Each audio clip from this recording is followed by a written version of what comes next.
Mr. Speaker, unconventional energy sources such as shale gas are of increasing interest to companies, but extraction methods are poorly understood by the general public. For example, hydraulic fracturing or fracking is very controversial, and there has been little study of it done.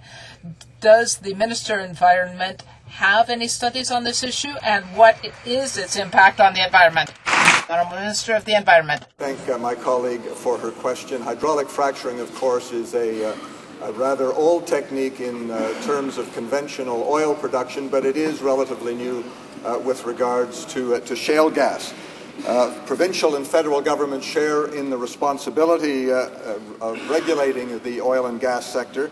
The regulation of shale gas, Mr. Speaker, is mainly a provincial and territorial responsibility, except on federal lands.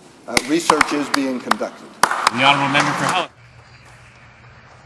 Mr. Speaker, fracking requires huge quantities of water mixed with very toxic chemicals, but the government requires no information from companies about the products used. The fluid that is injected into the ground can contaminate groundwater and, of course, waterways.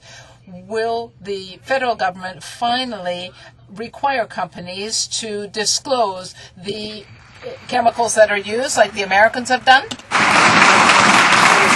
As I said, principal responsibility rests with the provinces and the territories, but indeed the federal government has an interest and can involve itself when a threat is perceived and reported. Environment Canada, as my colleague knows, is responsible for regulating toxic substances under the Canadian Environmental Protection Act, and where required, we will intervene. The Honourable Member for Calgary North East. Mr. Speaker,